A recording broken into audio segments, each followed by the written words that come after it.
Il y a des chuchotements dans le vide, de longs et lents échos qui ne voyagent pas par la lumière ou la pensée, mais par quelque chose de plus ancien, quelque chose de plus profond. Avant les premières alarmes, avant le scintillement des scanners Auspex ou des sirènes d'alerte sur les lunes lointaines, il y avait un signal. Pas un appel à l'aide, pas une détresse codée. Non, c'était autre chose. Un pouls, un rythme. Faible, répété, brutal, ancien, aux confins du segmentum solar, bien au-delà des voies commerciales et des stations de transit cartographiées, les postes d'écoute impériaux tendèrent l'oreille vers les étoiles. Et dans ce silence, ils ont entendu quelque chose qu'ils ne pouvaient pas classifier. Une fréquence enfouie dans l'électricité statique, non raffinée mais structurée. C'était un langage, d'une certaine manière, si l'on peut appeler langage les dents serrées et les beuglements des géants.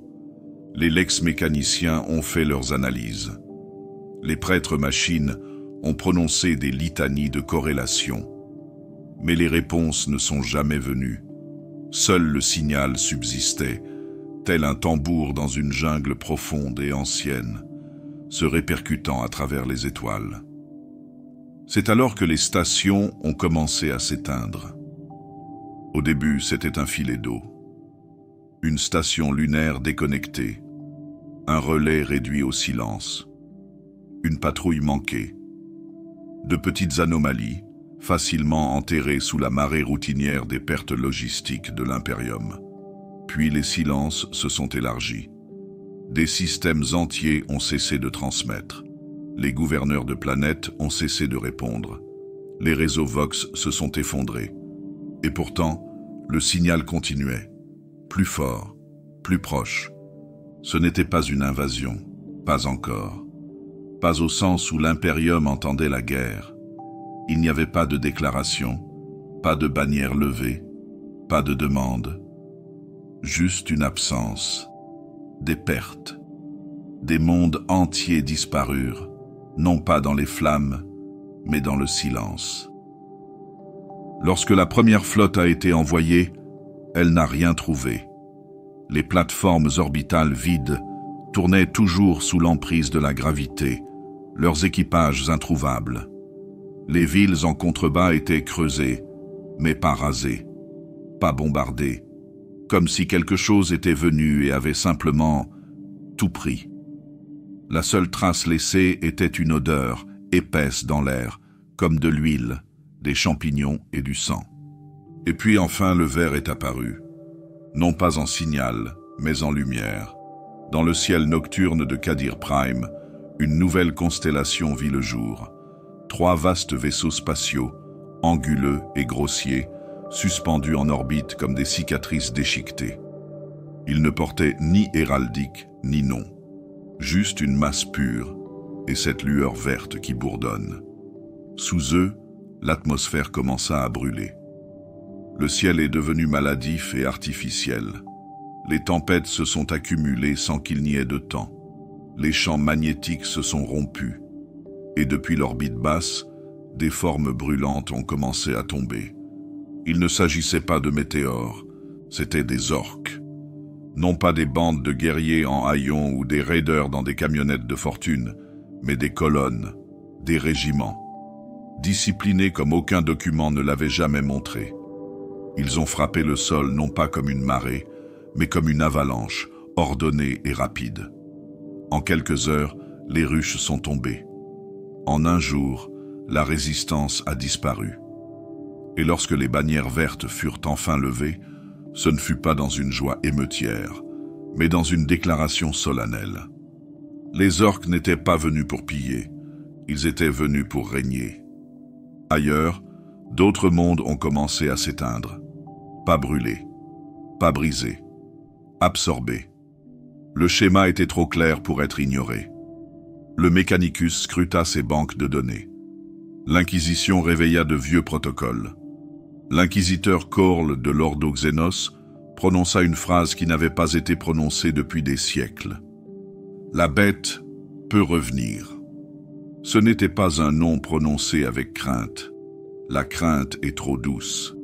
Il a été prononcé avec effroi, celui qui saisit même les esprits sans âme des serviteurs et qui fait murmurer des prières aux prêtres des données lorsqu'ils analysent les transmissions. Sur Terra, les hauts seigneurs se disputaient dans les salles d'écho. Certains n'y voyaient qu'un coup de chance, une coïncidence entre l'émergence de bandes orques. D'autres se tournèrent vers d'anciennes archives datant de la guerre du faux primarque ou d'époques plus sombres encore. Quelques-uns se souvinrent d'Ulanor. Ils se souvenaient d'un Wahag si grand, si impossible, qu'il avait fallu l'empereur lui-même pour s'y opposer, et ils se sont souvenus de ce que cela leur avait coûté. Dans le vide extérieur froid, le signal s'est déplacé. Ce n'était plus seulement un rythme. Il était devenu une voix, non pas un locuteur unique, mais un chœur, des millions de sons gutturaux s'élevant en harmonie. Et au-dessus d'eux, une voix résonnait plus fort que les autres, mesurée, cruelle, intelligente. Les étoiles sont devenues vertes, et ils n'ont pas cessé de tourner. De l'ouest galactique, une marée sans précédent commença à déferler. Ce n'était pas le fracas du chaos déchaîné, pas le cri affamé des tyrannides, mais quelque chose de méthodique. Un Wahag avec une hiérarchie, avec une logistique, avec un esprit derrière lui. Une guerre se préparait. Mais ce n'était pas une guerre que l'Imperium comprenait. Pas encore. Et lorsqu'ils le feront, il sera peut-être déjà trop tard. Il y a de la puissance dans la taille. Il y a de la peur dans la ruse. Mais lorsque les deux sont réunis, lorsque la force brute se pare de l'esprit d'un stratège, ce qui émerge n'est plus seulement une menace. Elle devient une force de la nature. L'Imperium a connu des seigneurs de la guerre. Ils avaient affronté d'imposants warboss couronnés d'os et de rouille. Ils avaient vu des orques naître dans le creuset d'une violence sans fin, s'élever dans le sang et le massacre pour revendiquer la domination de leur espèce. Mais là, c'était autre chose. Aucun nom n'a été donné au début. Pas de vantardise, pas de défi. Pas de défi brutal lancé à travers le vox interstellaire. Les premiers rapports véritables ne provenaient pas de survivants, mais de données fragmentées récupérées par le Mechanicus sur des vaisseaux qui n'étaient jamais revenus. Des images granuleuses, des moments figés dans une vidéo vacillante, une silhouette massive et immobile, se tenant au milieu des débris en flammes. Pas de charge, ne criant pas, simplement en train de regarder. Il était plus grand que n'importe quel orque documenté auparavant, plus grand qu'un cuirassé, assez large pour former un mur à lui tout seul. Un mastodonte vêtu non pas de plaques de récupération, mais de quelque chose de plus proche de l'artifice, une armure de fer noir et de flammes vertes, gravée de glyphes d'un âge impossible. Et autour de lui, d'autres se sont rassemblés. Pas de simple foule, mais des formations. Organisées, disciplinées, à l'écoute. Ce n'est pas ainsi que les orques se comportaient. Les orques se battaient entre eux, rompaient les rangs, n'obéissaient qu'à la force. Mais ces créatures le suivaient comme par une contrainte divine. Pas seulement par peur, mais par respect. Comme si elles savaient, elles comprenaient qu'il était différent. On commence à l'appeler la bête. Pas un titre dans leur langue, mais en gothique. Un message. Un nom prononcé dans la langue de l'Imperium lui-même. Il y avait de l'intention là-dedans. Une moquerie. Un défi. Et le nom est resté. Dans les couloirs de Terra, le mot a d'abord été prononcé avec incrédulité. Un mythe, marmonna un haut seigneur. Une rumeur militarisée, insista un autre. Mais au fur et à mesure de l'arrivée des données, le déni s'est fracturé. La Death Watch a ramené des os trop gros pour être classés. Des escouades entières ont été récupérées sur le terrain avec leur genseed intact, mais chaque organe écrasé dans leur céramite. Des navires sont revenus sans leur commandant. Même l'Inquisition, peu encline à accorder du crédit aux mythes. commença à écouter. Ce qui les a le plus troublés, ce n'est pas sa taille, c'est son silence. Car les orques sont bruyants par nature. Ils proclament leur victoire par des rugissements gutturaux et des graffitis brutaux. Ils marquent leur territoire avec des crânes et des bannières grossières. Mais les forces de la bête n'ont pas fait de telles déclarations. Elles ont balayé des planètes avec une précision clinique, détruit la résistance et sont reparties. Pas de profanation, pas de célébration, seulement la conquête. Et puis, vint Ulanor. Autrefois, elle avait été le siège d'un autre empire orc. Autrefois, elle avait été conquise par l'empereur lui-même, accompagnée de la fureur des loups de la lune, des mains de fer et des fils de Dorne. Autrefois, elle avait été un symbole de victoire et un testament de ce que l'Imperium pouvait vaincre. Maintenant, il brûle à nouveau. La bête a choisi Ulanor comme trône. Ce n'est pas un hasard, pas par hasard, mais à dessein. Depuis l'orbite, les anciens champs de bataille n'étaient plus visibles. Les monuments ont été rasés. Les anciennes flèches impériales avaient été brisées. À leur place se dressaient des monolithes à l'architecture extraterrestre qui brillaient faiblement d'un feu vert. Ils ne pulsaient pas d'énergie, mais d'intention, comme s'ils écoutaient. Les agents impériaux ont rapporté que la planète avait changé, non seulement reconstruite, mais réaffectée, renée.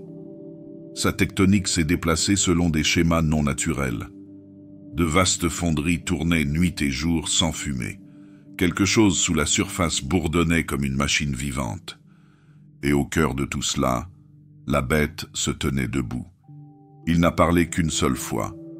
Intercepté par un vaisseau noir perdu dans le warp puis récupéré, la transmission Vox s'était brouillée, presque indéchiffrable. Mais une seule phrase a percé, claire et terrible. « Tu t'agenouilleras ou tu brûleras ». La voix n'était pas dénuée d'esprit. Ce n'était pas le ton aboyant d'une bête. Elle était grave, calculée et pleine d'intention. Les Blood Angels, les Space Wolves, les Iron Hands, ceux qui ont entendu l'enregistrement, ont senti quelque chose d'ancien s'agiter derrière les mots. Pas le chaos, pas le warp, quelque chose d'autre. Une intelligence enveloppée de fureur, parlant à travers les muscles et les os. La bête était plus qu'un chef de guerre, il était le chef des chefs, un orc roi, une chose Dieu, un wag doté d'une volonté. Des chapitres entiers ont commencé à se préparer, d'anciennes dettes ont été rappelées, d'anciens serments ont été révisés. Le Mechanicus s'enfonça dans ses coffres scellés, réveillant des moteurs qui dormaient depuis l'hérésie d'Horus. Pas par espoir, mais par nécessité. Et pourtant, la bête grandit.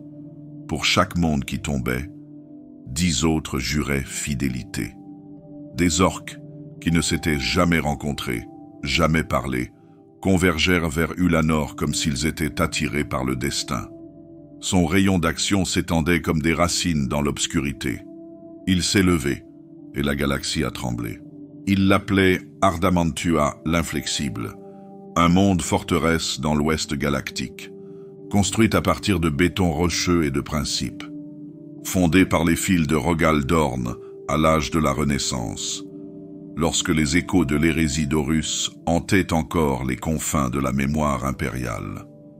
Le regarder, c'est voir l'ordre dans la pierre. De vastes réseaux de défense sillonnaient son atmosphère. Des créneaux d'artillerie couronnaient ses chaînes de montagnes.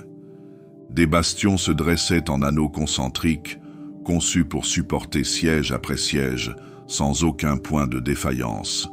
Il n'y avait pas de brèche qui n'exigeait pas de sang. Les Imperial Fists en avaient fait le symbole d'une doctrine inébranlable. Elle n'était pas simplement défendue, elle défendait. Une arme à l'échelle mondiale et le creuset des nouveaux initiés du chapitre. Échouer à Ardamantua, c'était échouer à l'héritage de Dorne. Et pourtant, il a brûlé. Les premiers signes étaient faibles. Des distorsions gravitiques bien au-delà de la portée planétaire. Les réseaux d'hospices orbitaux capturaient des formes en mouvement, des constructions massives dérivant en silence juste à l'extérieur du périmètre d'engagement. Puis, le silence vox de l'avant-poste Sanctum Red. En quelques heures, 3 autres avant-postes ont disparu du réseau. Pas d'appel de détresse, pas de rapport, juste une absence. Les Imperial Fists se mobilisent avec le calme froid qui les caractérise. Des renforts furent appelés des systèmes voisins. Les ailes des Thunderhawks s'envolèrent. Des équipes de tueurs se déployèrent pour enquêter sur les avant-postes disparus. Aucun n'a été renvoyé. Puis vinrent les navires. Ils brisaient la distorsion comme des lames tombantes, de vastes silhouettes déchiquetées qui ne ressemblaient à aucun vaisseau de la peau verte vu auparavant. Leurs coques étaient gravées de glyphes, rampants et actifs, et brillaient d'une luminescence verte non naturelle.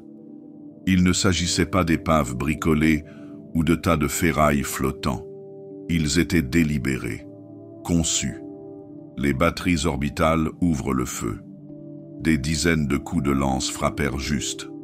Un vaisseau fut déchiqueté, sa mort fut une explosion silencieuse de gaz et de débris. Mais 3 autres s'élancèrent vers l'avant. Puis vint le silence. La grille de défense extérieure s'effondra comme si elle n'avait jamais existé. Le bouclier énergétique de la ruche capitale vacilla, puis s'éteignit complètement. Et d'en haut, l'ennemi descendit, non pas en vagues de foule hurlante, mais en formation organisée, guidée par des balises de données et la télémétrie orbitale. Ce n'est pas ainsi que les orques se battent. Le capitaine Harvek Tellon, des Imperial Fists, a activé le protocole Gorgon, un verrouillage complet de la planète et une consolidation des ressources. Il émet une dernière transmission à la phalange, en orbite loin de la zone de guerre. Nous tenons, comme Dorn tenait, qu'ils viennent. Ils sont venus. Les orques étaient immenses, chacun étant un engin de siège ambulant, vêtu d'une armure uniforme d'une conception trop parfaite, trop cohérente, pour être récupérée. Ils portaient des armes à énergie, certaines ressemblant à des tirs de missiles, d'autres crépitant d'énergie née de la distorsion. Pire encore, ils se coordonnaient. Les escouades ont pris le flanc, l'artillerie marche, les structures de commandement guident depuis l'arrière. Tellon s'est battu depuis le bastion Solis pendant 3 jours sans discontinuer. Il repoussa la première poussée, puis la deuxième. Mais la troisième n'était pas un assaut, c'était une transformation. L'une des constructions orques a creusé. Il ne s'est pas contenté de creuser, il a creusé des tunnels à l'aide de disrupteurs sismiques et de torches gravitiques. Il a contourné les murs, surgissant par en dessous comme une bête du mythe. Le bastion est tombé dans le silence. Avec sa perte, l'anneau extérieur s'est effondré. Les équipes de tueurs ont rapporté avoir vu des ingénieurs orques coordonner le démantèlement des défenses impériales, en récupérant les bobines de plasma et en recircuitant les tourelles pour qu'elles tirent vers l'intérieur. Les défenses de la planète se retournent contre elles. Le 6e jour, le ciel a changé. Le soleil d'Ardamantua a été assombri par des interférences atmosphériques, un vaisseau orque ensemencé de brouillard chimique et de nuages électromagnétiques. Les orques ont recouvert le monde d'ombre. Une stratégie calculée pour aveugler le soutien orbital, semer la confusion, contrôler. Le 7e jour, Tellon avait disparu. Au 9e, il ne restait plus aucun point impérial en vie. Et le 10e, un dernier signal fut reçu, fragmenté, parasité, brisé par les interférences. Il montrait une vaste structure s'élevant des vestiges de la ruche Carcide. Ce n'était pas une forteresse, pas un camp de guerre, mais un temple. Sa forme ne ressemblait à aucune architecture orque connue. Des obélisques imposants, des pylônes bourdonnants et un pilier central couronné de flammes. Autour d'elle, les orques marchaient, non pas dans une émeute sauvage, mais dans une procession rituelle. Le signal s'est terminé alors qu'une lumière verte est apparue sur l'objectif de l'enregistreur. Ardamantua, autrefois inflexible, était désormais silencieux. Dans les décennies qui ont suivi, aucune tentative de reprise n'a été faite. Les efforts de reconnaissance ont échoué. Même la mise en orbite à proximité de son système devint dangereuse. La Death Watch en fit une zone d'ombre. L'Inquisition lui attribua un potentiel hérétique. Et au plus profond des voûtes de Terra, parmi les archives des mondes perdus et des héros déchus, une nouvelle entrée fut gravée à côté du nom d'Ardamantua. Un héritage de Dorn, extinguished. Le trône bourdonne, une faible vibration, sans fin, constante. Sous les eaux de pierre du palais impérial, elle chante comme le tremblement profond d'une étoile mourante, un son dont personne ne parle, mais que tous ceux qui servent dans ces murs peuvent ressentir dans leur moelle. Ni tout à fait machine, ni tout à fait divin, quelque chose entre les deux. Le trône d'or, ancien et rayonnant, se trouve au cœur du cœur battant de l'humanité. L'empereur de l'humanité y siège, immobile, sans souffle, inaltérable, et autour de lui, l'impérium brûle. Les rapports affluent de l'ouest galactique. Le segmentum pacificus saigne. Ardamantua est tombé. Des systèmes autrefois fortifiés et sûrs hurlent maintenant dans le vide, ou tombent dans un silence plus sombre et artificiel. Les incursions orques ne sont pas des raids. Il ne s'agit pas d'échauffourées frontalières ou de poussées isolées de barbarie. Il s'agit d'une guerre de structure. Sur Terra, les hauts seigneurs se réunissent dans des salles solennelles recouvertes de marbre et d'or. Le Senatorum Imperialis, un conseil à l'autorité ancestrale, se réunit sous des plafonds voûtés où sont inscrits 10 000 ans de règne. La tradition est leur armure, le protocole est leur lame, mais ni l'un ni l'autre ne peut empêcher ce qui se prépare. Ils débattent, comme ils le font toujours. Certains appellent à la prudence, invoquant la nature inconnue de la menace. D'autres exigent le châtiment, invoquant les noms de Dorn et de l'empereur. L'un parle d'exterminatus, un autre parle de diplomatie. Pendant ce temps, le trône bourdonne. Le grand prévôt parle de ressources limitées. Le lord commandeur militant détaille les déploiements de troupes trop éloignées. L'ecclésiarche cite les Écritures. Le fabricateur général, enfermé dans le chrome et le chuchotement des cogitateurs, parle de vieilles technologies, des systèmes scellés datant de l'âge sombre de la technologie, dont l'utilisation frise l'hérésie.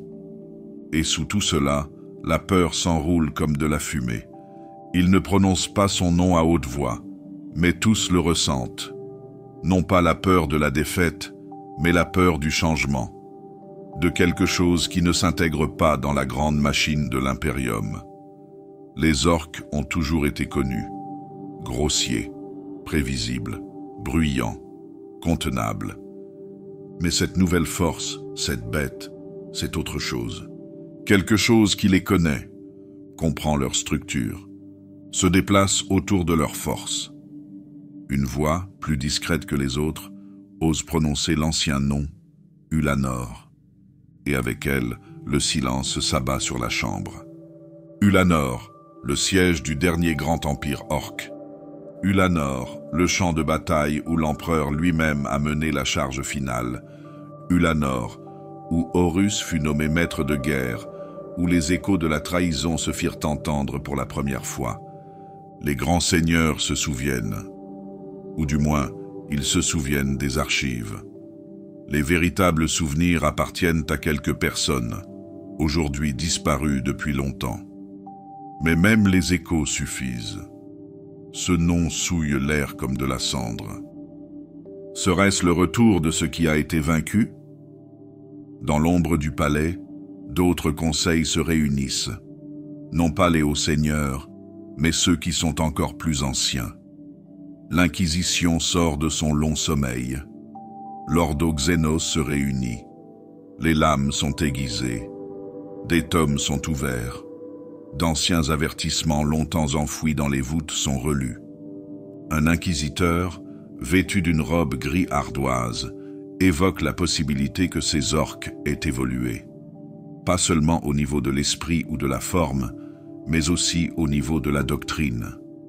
La structure de leurs attaques, l'armement qu'ils utilisent, la coordination, tout cela suggère une intention. L'intelligence. Un nouveau type d'orque. Et si c'est le cas, que se passera-t-il alors? Le Mechanicus n'est pas en reste. Au plus profond des catacombes martiennes, des plans interdits sont consultés. Des machines construites pour combattre les titans sont réactivées. Il est question d'une chambre forte sous-nocturne, scellée depuis les jours de la disparition de Vulcan.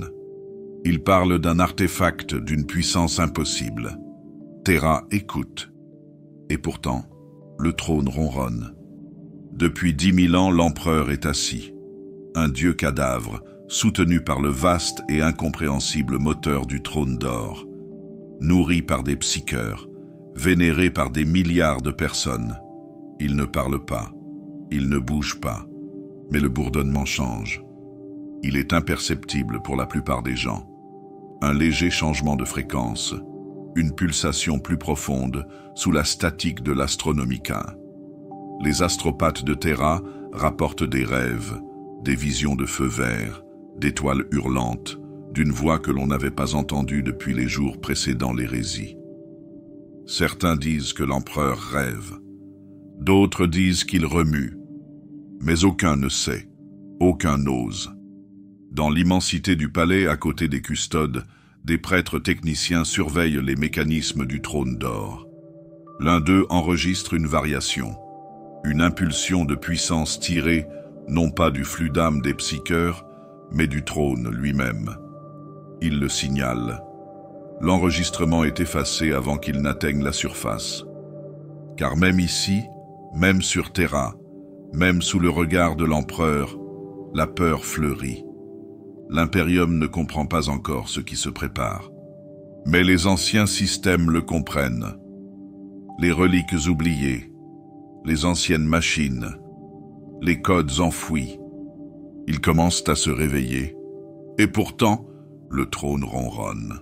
Quand Ardamantua est tombé, les étoiles ont pleuré du feu. Les fils de Dorn, fiers et inflexibles, ont été brisés sur le monde qu'ils appelaient autrefois leur forteresse. Leurs bastions sont devenus des tombes. Leurs défenses, des monuments à la futilité. Aucun ordre de retraite ne fut donné, car la retraite ne faisait pas partie de leur credo. Pourtant, certains ont survécu. Pas beaucoup. Seule une poignée de frères de bataille, taillés dans le fer et la pierre, s'extirpèrent des décombres.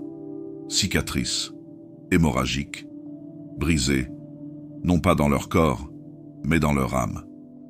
Ils n'avaient pas seulement perdu une zone de guerre, ils avaient perdu quelque chose de plus ancien, une lignée, un nom. Les fils de Dorn, privés de leur sanctuaire, disparurent dans le silence. Pas de diffusion, pas de demande de renfort, pas de serment sur les canaux publics. Au lieu de cela, une retraite dans l'étreinte froide du secret. Le phalanx, leur éternel vaisseau du vide, les accueillit comme un père éploré. Les lumières s'éteignirent en signe de deuil. Des vox-hymnes résonnèrent sur les ponts, graves et douloureux. Le navire devint un sanctuaire de chuchotements et de colère. Les survivants ont peu parlé. Ils n'ont pas pleuré. Ils ne se sont pas emportés. Ils ont planifié. Une nouvelle fraternité commence à prendre forme. Elle n'était pas définie par des bannières ou des couleurs, mais par la nécessité. Dans les chambres d'acier froid de la phalange, ces guerriers ont forgé quelque chose au-delà de l'héraldique. Un but, une détermination au-delà de la fierté. Ils l'appelaient la Death Watch. Elle n'a pas commencé par une fanfare ou un décret. Il n'y a pas eu de défilé, pas de croisade, Il n'y a eu qu'un appel discret passé de chapitre en chapitre, chuchoté par les aumôniers, prononcé dans les coins sombres des forteresses Astartes. Une invitation, une obligation. Un nouveau type de guerre nécessite un nouveau type de lame. Les Death Watch ne portaient pas l'or de Dorne. Leur armure était peinte en noir, interrompue seulement par un pauldron d'argent gravé du sigle de l'Inquisition. Ce n'était pas de la soumission, c'était de l'alliance. Car dans l'ombre grandissante de la bête, les vieilles rivalités devaient être enterrées, de vieilles vérités non exprimées. Des Astartes de dizaines de chapitres ont répondu à l'appel. Certains étaient des vétérans, d'autres de sang neuf.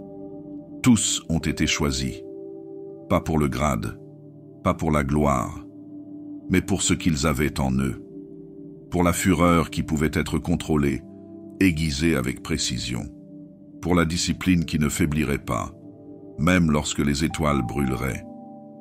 Ils se sont entraînés en silence, ils se sont battus en silence, ils ont tué en silence, et ils ont étudié. Dans les armureries de la Death Watch, les reliques extraterrestres n'étaient pas brûlées. Elles étaient cataloguées, disséquées, compris. Chaque arme retournée contre l'Imperium a été cartographiée et reproduite. Chaque faiblesse a été découverte, testée et transformée en arme. Pour affronter la bête, ils devaient devenir plus que des guerriers. Ils sont devenus des observateurs. Leur armement a été modifié. Des bolt guns modifiés. Des munitions spécialisées.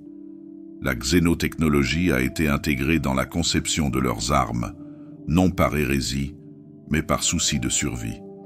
Ils sont devenus chirurgicaux, fantomatiques, précis.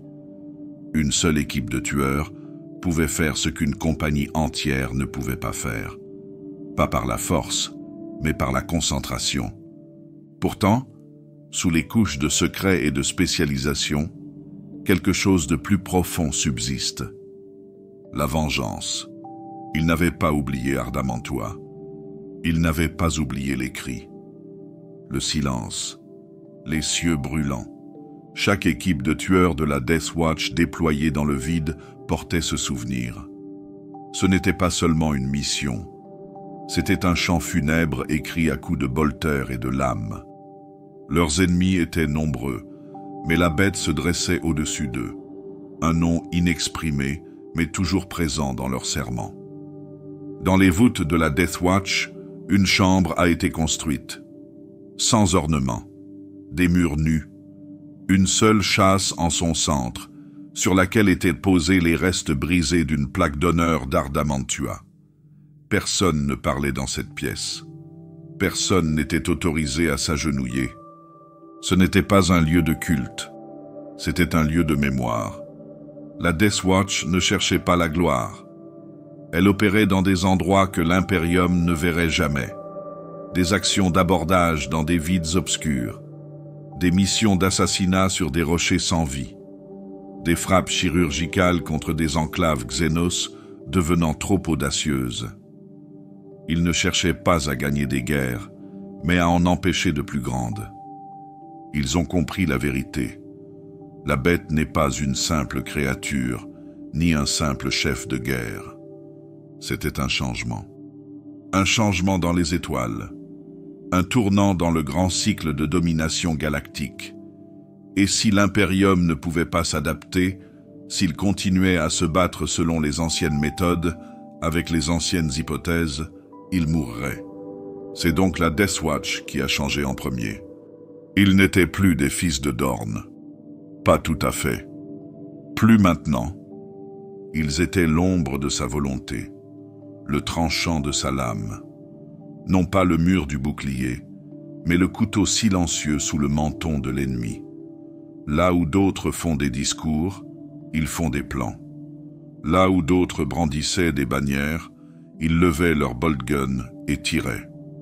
Et dans leur silence, ils ont porté ce qui restait d'un héritage tombé en désuétude. Non pas pour le restaurer, mais pour le venger. L'Imperium a toujours connu les orques. Ils étaient une constante, une maladie omniprésente qui palpitait à la limite de la civilisation humaine. Brutaux, grossiers, primitifs. Ils ne construisaient rien de durable. Ils conquéraient par le bruit et le feu, avant de s'effondrer sous le poids de leurs propres querelles intestines. Ils étaient un fléau, prévisible, contenable, jusqu'à ce qu'ils ne le soient plus. Dans un premier temps, ces informations ont été rejetées. Aberrations dans les données, erreurs dans les scans de photos, déclarations exagérées de survivants paniqués, des histoires de flottes orques se déplaçant en formation, des chaînes d'approvisionnement, de la construction, pas de la destruction. Impossible, mais les rapports se sont multipliés. Les équipes de tueurs de la Death Watch sont revenues avec des images de fonderies en orbite, des ceintures d'astéroïdes entières transformées en zones de transit mobile, des forteresses stellaires façonnées à partir de lunes creusées, entourées de grilles de défense qui rivalisaient avec les Forge Worlds. Ces créations n'étaient pas le fruit du hasard, elles avaient été conçues. Dans le Segmentum Tempestus, 3 mondes ruches sont tombés en l'espace d'un mois. Pas réduits en cendres, mais convertis, reconstruits. Leurs manufactures ont été rééquipées pour la production orque. Leurs systèmes ferroviaires ont été modifiés pour accueillir les moteurs de guerre Greenskin. Leurs centres de population ont été vidés et repeuplés par des colonies orques régimentées. Colonies.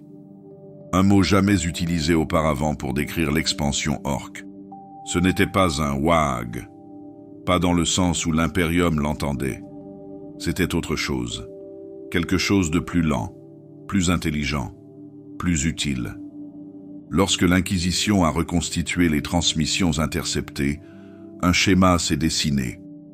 Les orques n'opéraient pas en bandes isolées, ils étaient connectés, reliés.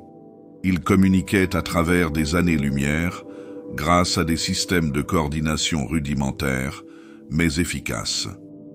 Glyphes répétés dans différents secteurs. Structure de commandement identifiée. Rang établi. Il y avait des généraux, des ingénieurs, des stratèges. Et au sommet de tout cela, la bête. La prise de conscience ne s'est pas faite dans un coup de tonnerre ou dans un moment d'horreur singulier. Elle s'est insinuée comme une lente pourriture. Une vérité trop grande pour être acceptée, jusqu'à ce qu'elle ne puisse plus être ignorée. Les orques étaient devenus un empire, et l'empire ne l'avait pas remarqué. Pendant des décennies, l'Adeptus Administratum a été accaparé par des questions internes, querelles de tribus, escarmouches frontalières, inertie bureaucratique. Les guerres de l'homme étaient nombreuses, et les incursions de Xénos étaient traitées selon les schémas de réaction habituels. Mais la bête avait grandi derrière ce bandeau, tranquillement, systématiquement. Aux confins de l'Ouest galactique, une vaste entreprise a pris racine, secteur par secteur, système par système. Un anneau de puissance se formait, se consolidant en ce qui ne serait connu que dans les chuchotements sous le nom de halo vert. C'est en son sein que fonctionnait la société orque. Les engins de guerre n'étaient pas seulement construits, ils étaient produits en masse. Les chefs spirituels, leurs Weird Boys, étaient organisés en conclave. Les ressources étaient allouées en fonction des besoins. Les différends étaient réglés par des duels et non par des rixes. C'était la civilisation.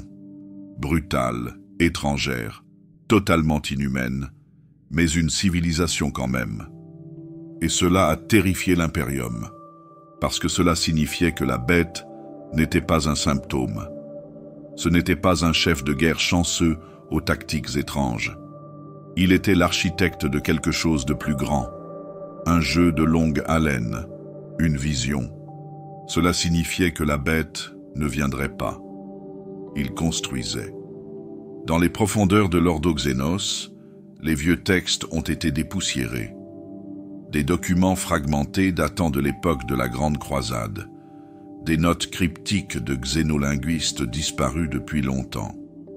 Un fragment, traduit à partir d'un dialecte perdu du code glyphique des peaux vertes, se distinguait. La galaxie est la nôtre, mais elle ne le sait pas encore. Et lentement, les pièces se sont mises en place. La mort d'Ardamantua, la chute de secteurs entiers, le silence des mondes périphériques. Les orques n'étaient pas en train de déferler dans la folie. Ils sécurisaient le terrain. Ils posaient des fondations. Ils construisaient un domaine qui perdurerait longtemps après que le dernier monde humain soit tombé en hurlant. Il y a même eu des rapports, des chuchotements, en fait, de diplomatie. Des marchands voyous humains épargnés et réaffectés. Des émissaires Tau oblitérés ou pire, absorbés. Des tombes nécrons défigurées, non par accident, mais par rituel, comme si la bête comprenait ses rivaux, comme si elle avait choisi ceux qui étaient des menaces et ceux qui ne l'étaient pas. C'était l'évolution la plus impensable qui soit. Et la question qui a suivi était encore plus grave. Si les orques ont bâti un empire, depuis combien de temps le planifient-ils? La bête était-elle née ces dernières années? Ou avait-elle sommeillé, grandi, évolué sous la surface de l'histoire, alors que l'impérium restait fixé sur le chaos, sur l'hérésie, sur les mythes qu'il avait lui-même créés? Combien de siècles l'impérium a-t-il sous-estimé cette espèce? Le Mechanicus commença à paniquer à sa manière. Des appels furent envoyés à des mondes forgés lointains pour obtenir des données sur les rencontres précédentes avec des xénos. Des systèmes entiers devinrent silencieux, par peur ou par crainte de l'anéantissement. L'âge de la connaissance était révolu depuis longtemps, mais aujourd'hui, même ces échos devenaient vitaux. Des murs de Terra aux lunes glacées d'Hydrafur, l'appel a été lancé. Ce n'est pas un wag, c'est une domination. Et à travers le vide, la bête écoutait. Il n'a pas ri. Il n'a pas crié, il s'est contenté de regarder son empire grandir. Et c'est ce qui s'est passé. Le désespoir change la donne. Il fait plier ce qui ne l'est pas.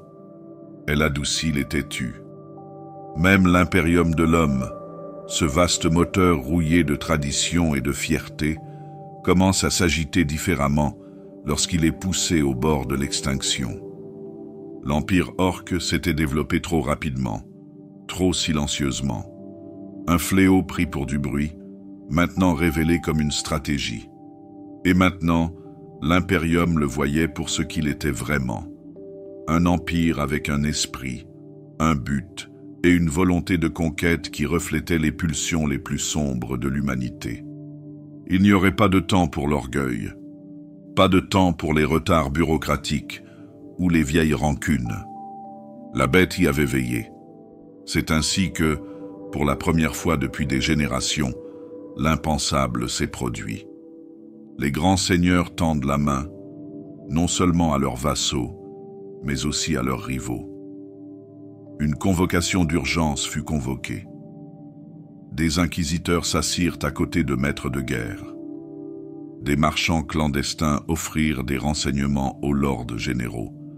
Des prêtres techniciens chuchotèrent des secrets à des assassins, et l'écho de ce moment si improbable se propagea à travers les étoiles.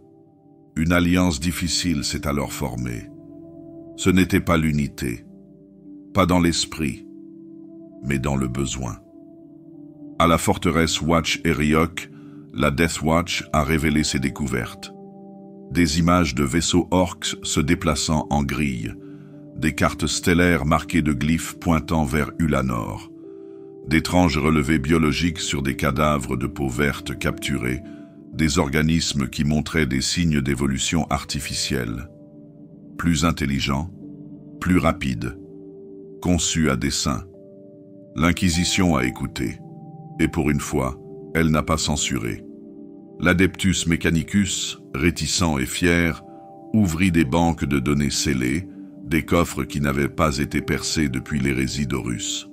Elles contenaient des plans datant de l'âge des ténèbres de la technologie, des armes jugées trop dangereuses, trop imprévisibles, des protocoles rédigés par l'empereur lui-même écrit à l'encre plus ancienne que la mémoire. Le fabricateur général a envoyé l'appel, réactiver les vaisseaux de l'arche mécanique.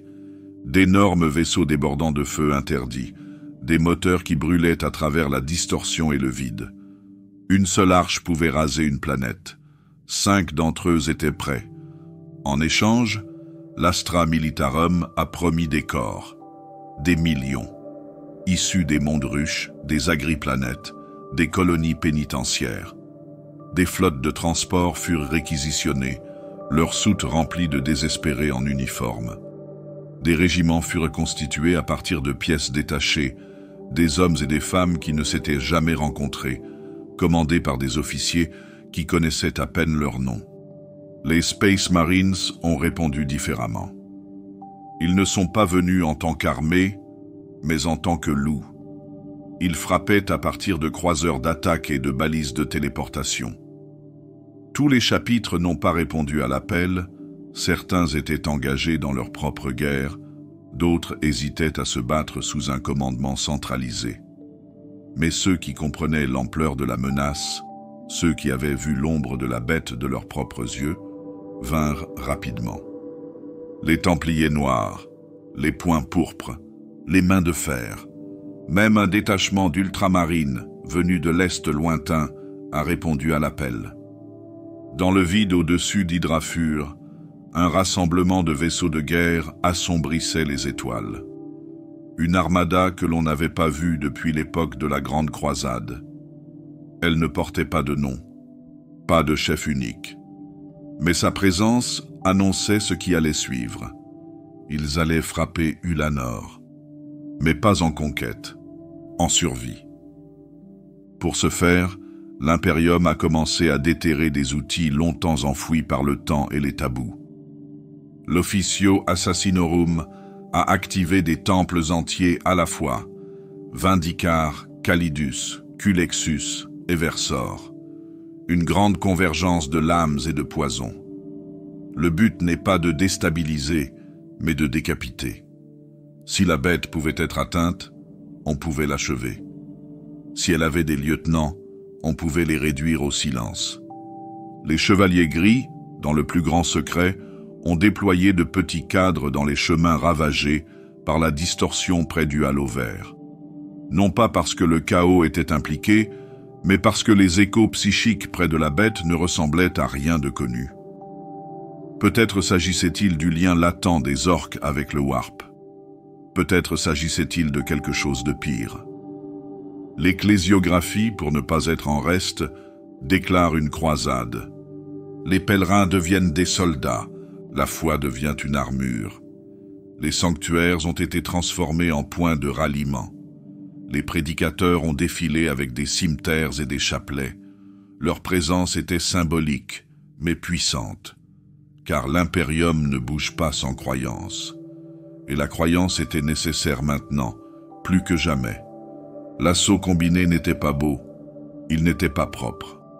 Ce n'est pas ce que les rouleaux d'histoire décriront plus tard avec de l'encre dorée et des vers triomphants. C'était le chaos. Une coopération forcée entre des puissances rivales, soudées par la peur. Mais cela a fonctionné. Les flottes se sont déplacées. Les équipes de tueurs sont déployées. Les lignes de ravitaillement sont établies. Chaque heure apporte de nouveaux revers, mais la machine continue d'avancer en gémissant.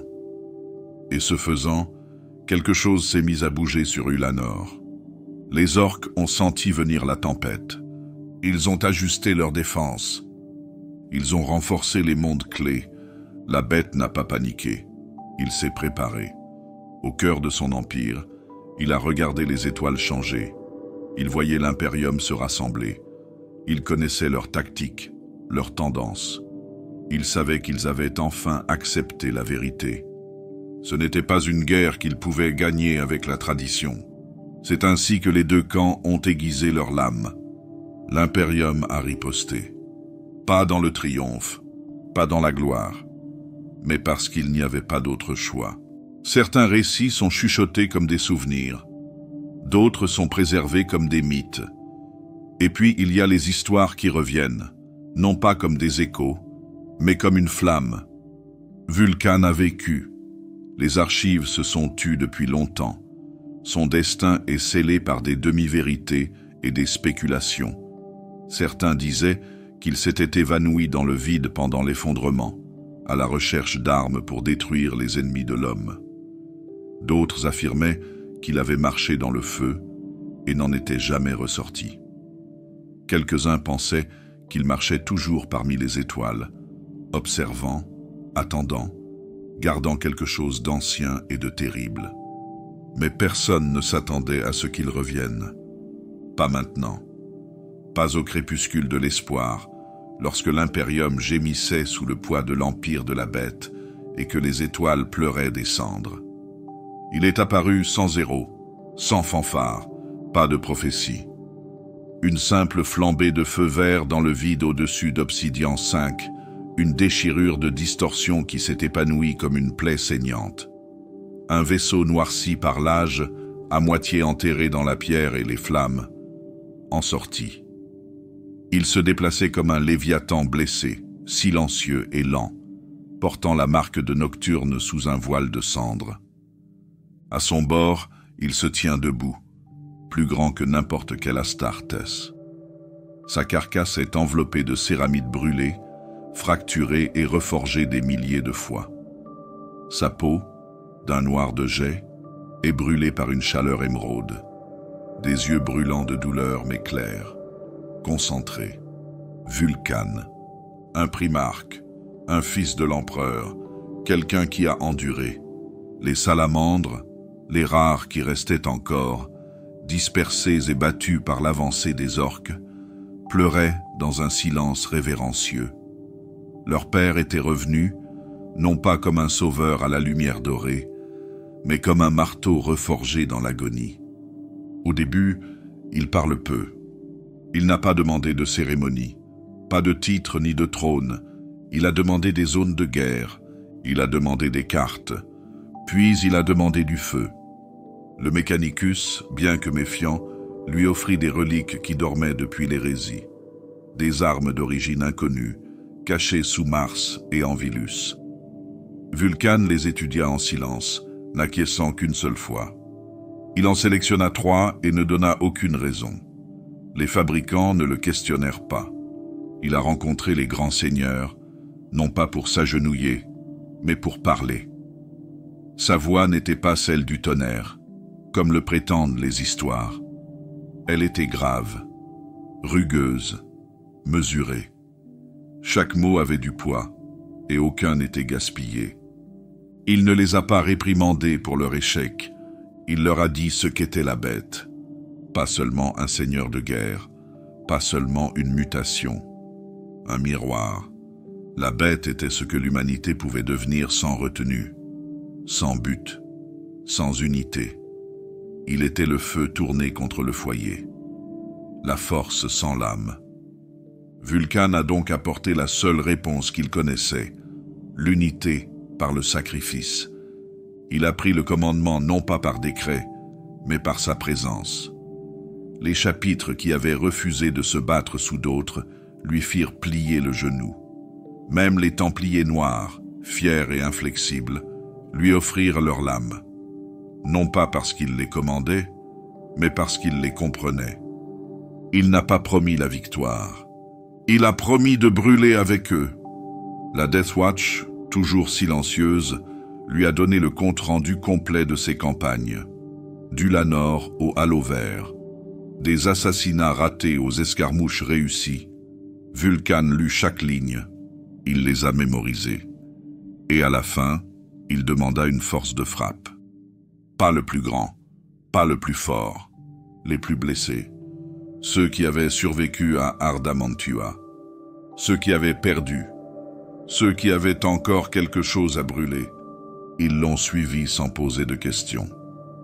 Dans les champs de Bastrax Minor, Vulcan les a conduits au cœur d'une ville fraîchement tombée, encore fumante de la conquête orque. Pas de bombardement orbital, pas d'artillerie avant l'assaut, juste des bottes sur la cendre et le silence.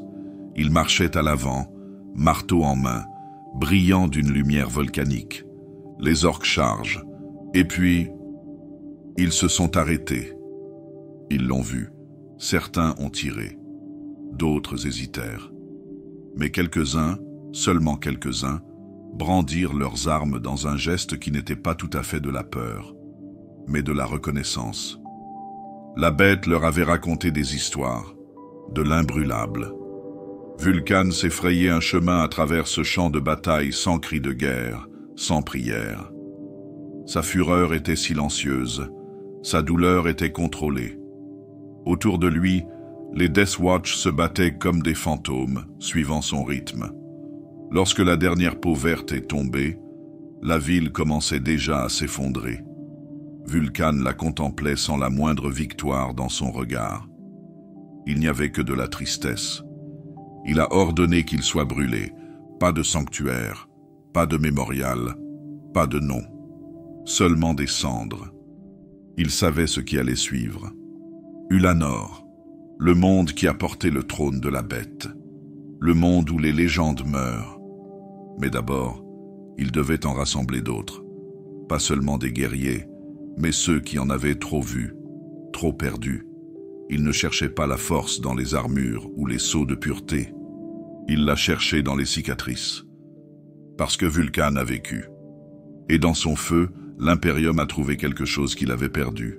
Pas l'espoir, mais la volonté. Ulanor brûla à nouveau. Autrefois théâtre du triomphe de l'empereur, autrefois enclume sur laquelle l'empire orc avait été brisé, elle était désormais le symbole de l'échec. La bête l'avait revendiquée, non seulement comme un trône, mais aussi comme une déclaration. Un reproche à l'histoire, une moquerie de l'héritage de l'Imperium.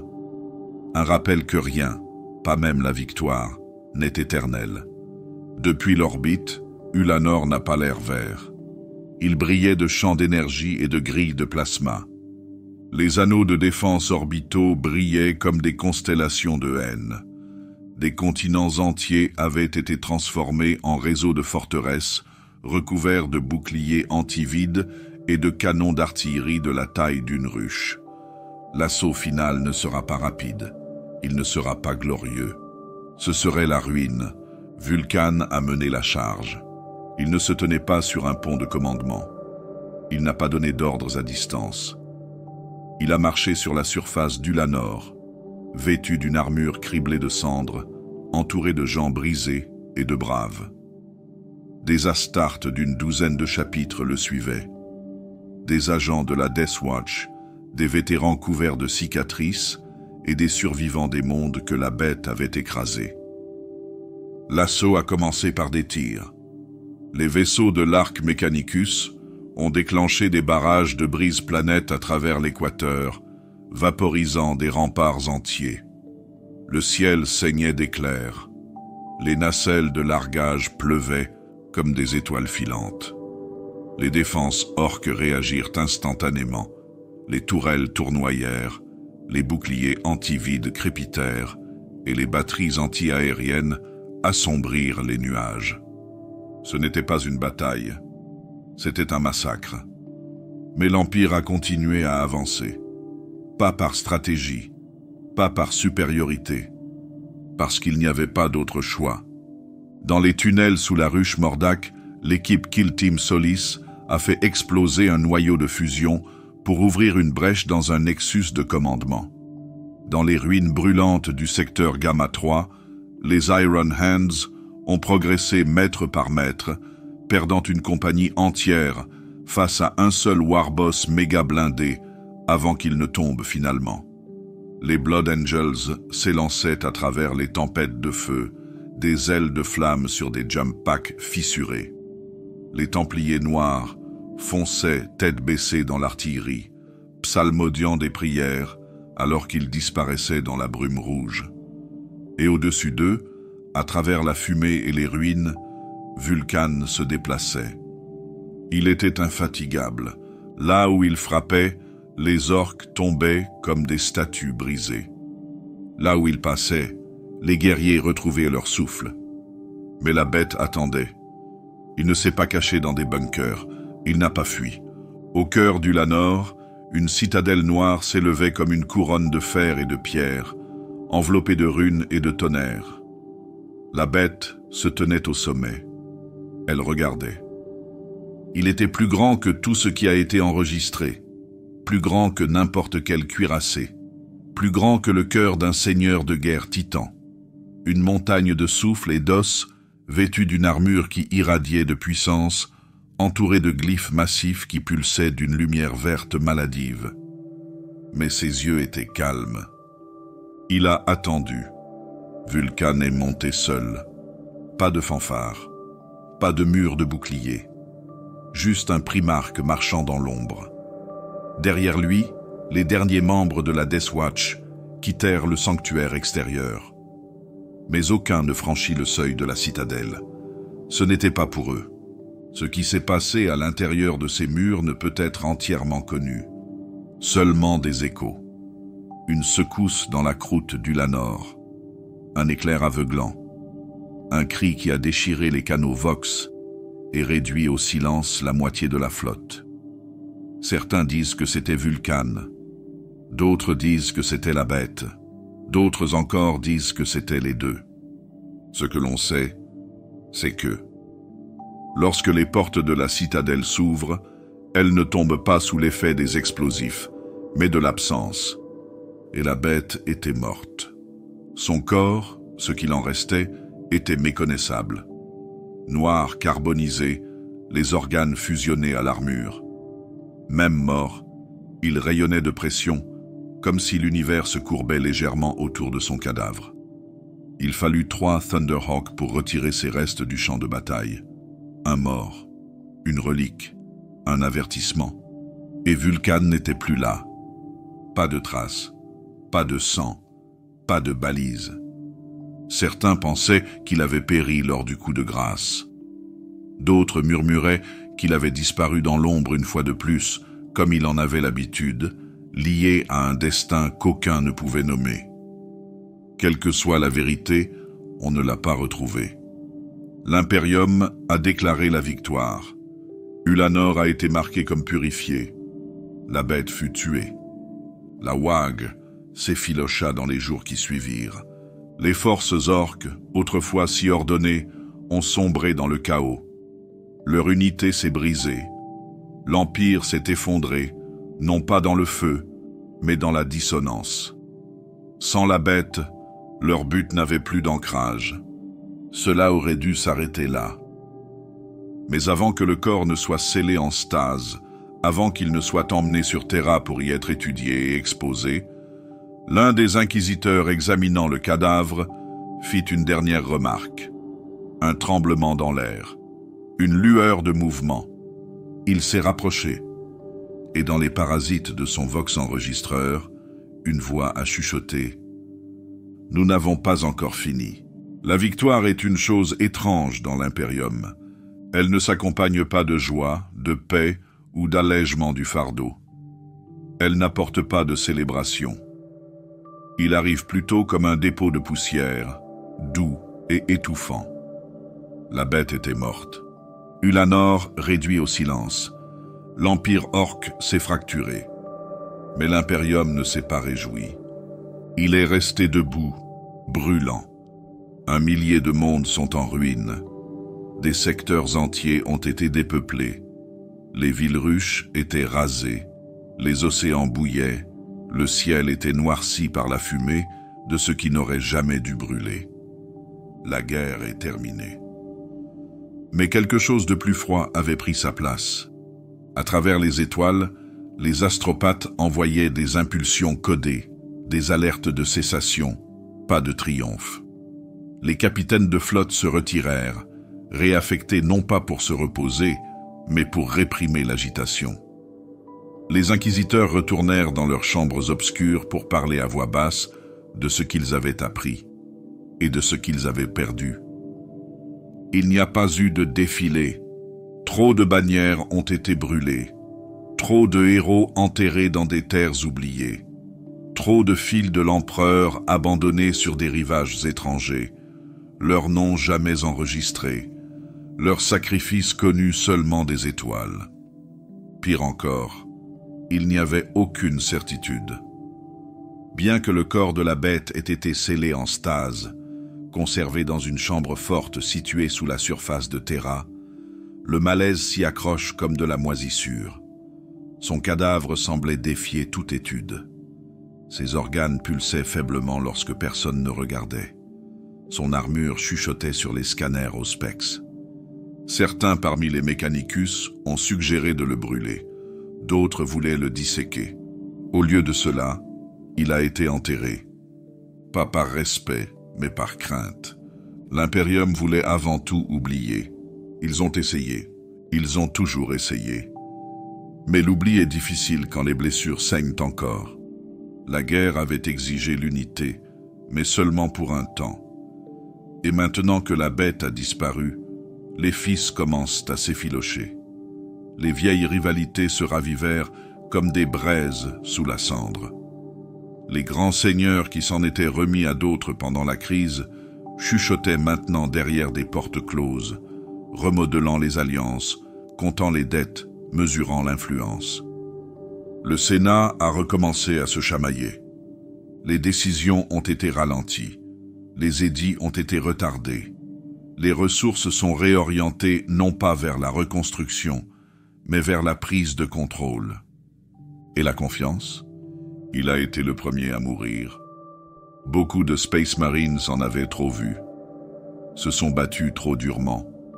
Obéis à des ordres qui leur ont coûté des frères, pour finalement voir les agendas politiques revenir intacts. La Death Watch se retira, silencieuse une fois de plus, ses couloirs étant désormais hantés par ce dont elle avait été témoin. Les salamandres pleurèrent Vulcan en privé.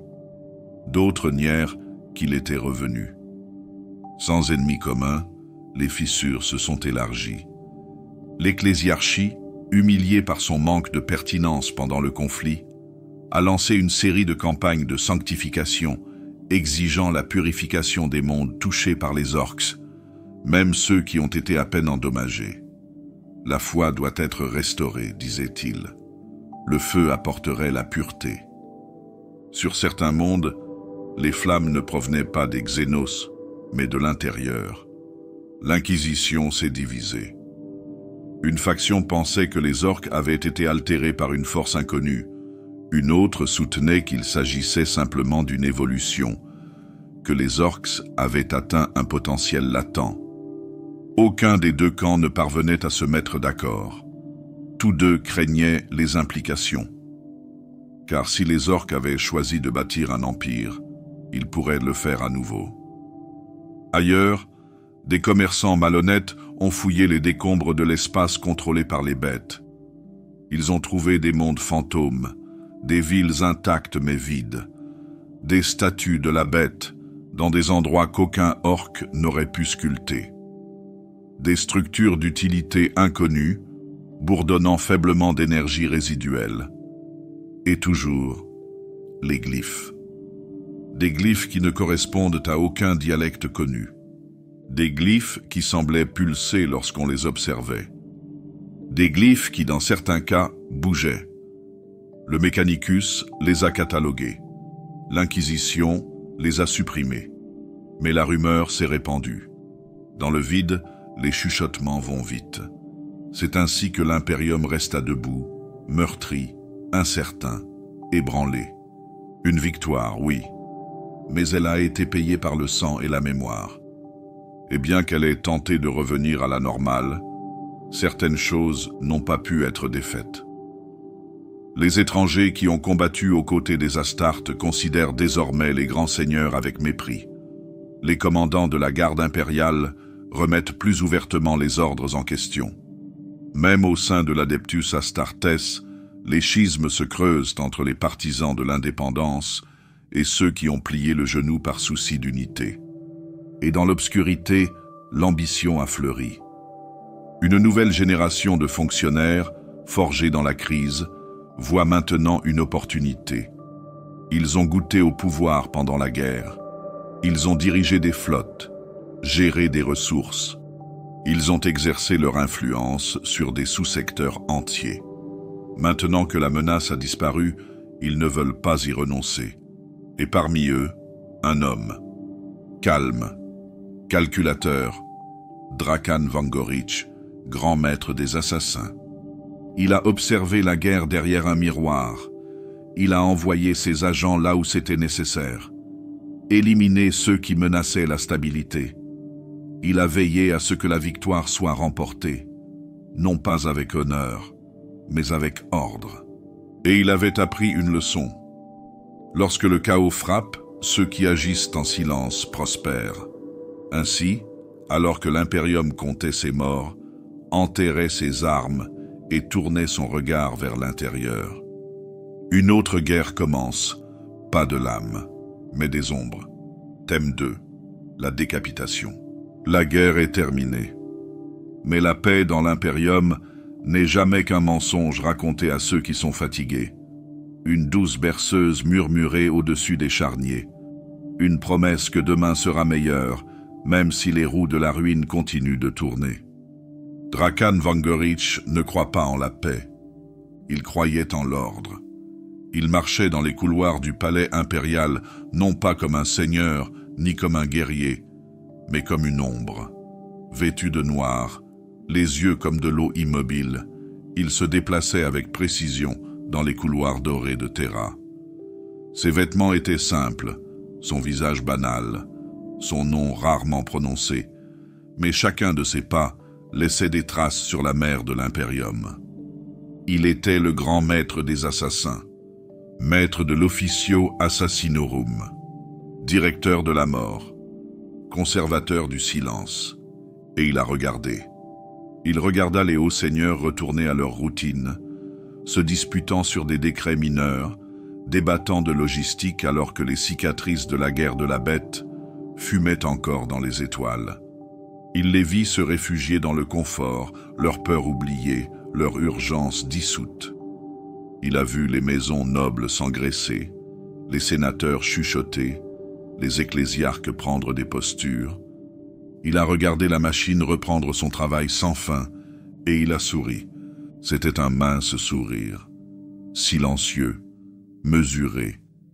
Mais il signifiait que quelque chose commençait, car Drakan Vangorić était parvenu à une conclusion, lentement, au fil des années, par le biais de modèles, de preuves et d'instincts. L'Imperium n'était pas en train de mourir à cause de ses ennemis. Elle se meurt à cause de ses dirigeants. Ils étaient des reliques, verrouillés par la cérémonie, des lâches, élevés par la politique. Certains étaient utiles en temps de guerre, motivés par la survie, mais ils étaient retournés à leur état préféré, l'inaction. Il l'a vu dans leurs yeux. Le poids de la complaisance, la pourriture de l'orgueil. Et il savait ce qui allait suivre. Pas la guerre, correction. Il ne fantasme pas sur le sang. Il ne se réjouissait pas de la mort. Son calcul était plus froid, un mal nécessaire aiguisé par la précision. Il avait vu combien de vies étaient perdues à cause de l'hésitation, combien de secteurs entiers brûlaient à cause de l'incapacité d'un homme à faire un choix difficile. Vangorić n'a pas hésité. Dans le silence de son sanctuaire, profondément sous la surface de Terra, il traça des lignes sur le parchemin, pas avec de l'encre, mais avec une intention. Chaque marque représentait un nom, chaque nom, un poids. Tous n'étaient pas de grands seigneurs. Certains étaient des subordonnés, des conseillers, des chiens loyaux de prédateurs plus importants. Il a commencé à établir une liste, pas des ennemis, des obstacles. Vangorić n'avait pas toujours été cet homme. Il y a eu un temps, il y a longtemps, où il servait avec foi. Mais le service lui avait appris autre chose, que la foi est fragile, que la confiance sans examen approfondi est une faiblesse. Ainsi, pendant la guerre de la bête, alors que d'autres saignent au combat, Vangorić observe. Il observe quel seigneur envoie des renforts en retard, quel gouverneur thésaurise les provisions, quels commandants sabotaient leurs rivaux pour préserver leur propre poste. Il s'en souvient. Aujourd'hui, dans la foulée, il a compilé. Il n'a parlé à personne de ses intentions, pas même à ses agents les plus fiables. Les temples de Calidus n'étaient pas au courant. Les agents de Vindicar s'occupaient de missions sans rapport avec la sienne. Il a commencé par l'observation. Les réunions ont été surveillées. Les lignes téléphoniques sont écoutées. Les horaires étaient mémorisés. Il a répertorié tous les mouvements des grands seigneurs, leurs habitudes, leurs confidents, leurs silences. Et pendant tout ce temps, il arborait le même sourire tranquille. Car Vangorich savait que l'Imperium n'avait pas besoin d'un sauveur. Il fallait un scalpel. Dans des coins tranquilles des archives de l'Assassinorum, il a sorti des dossiers scellés, des dossiers anciens, des dossiers datant des guerres d'unification, des cas où une correction interne avait été administrée, rapidement, silencieusement, avec succès. Un haut roi réduit au silence par sa propre maison. Un général véreux abattu par une lame de confiance. Il étudiait ces moments, non pas comme de l'histoire, mais comme des précédents. Il ne se croyait pas méchant. Il se croyait nécessaire. Il a commencé à élaborer un nouveau protocole, une séquence qui ne se contenterait pas d'éliminer des individus, mais qui nettoierait le système. Une purification de l'objectif. Chaque nom sur sa liste tomberait dans un schéma, l'un après l'autre, sans bruit, pas de spectacle, seulement le silence, s'écoulant comme une marée sous les pierres. Il ne s'est pas dit que cela sauverait l'Empire. Il s'est dit que cela le stabiliserait, car si l'empereur n'a pas pu se lever, quelqu'un d'autre doit s'assurer que sa volonté perdure. Pas avec des sermons, pas avec des discours, mais par l'action. Et Vangorich était prêt à agir. Il ne frappera pas encore, pas demain, pas la semaine prochaine. Mais la liste était presque complète. Le poison a déjà été versé. Il ne lui reste plus qu'à choisir la coupe. Alors que le soleil se couchait sur la ligne d'horizon de Terra, jetant une lumière dorée sur les flèches du palais, Drakan Vangorich se tenait dans l'ombre de la salle du jugement, observant les hauts seigneurs se disperser après une nouvelle journée de gaspillage de leur souffle. Il sourit à nouveau. Une petite chose, mais aussi tranchant qu'un couteau. Terra, berceau de l'humanité, trône de l'empereur, joyau d'une époque moribonde, brillait encore sous son or et son marbre. Mais en y regardant de plus près, sous l'éclat, il y avait des fissures. Ils ont commencé dans l'ombre, dans le silence, dans les couloirs haletants derrière les salles du conseil et sous les voûtes qui résonnent.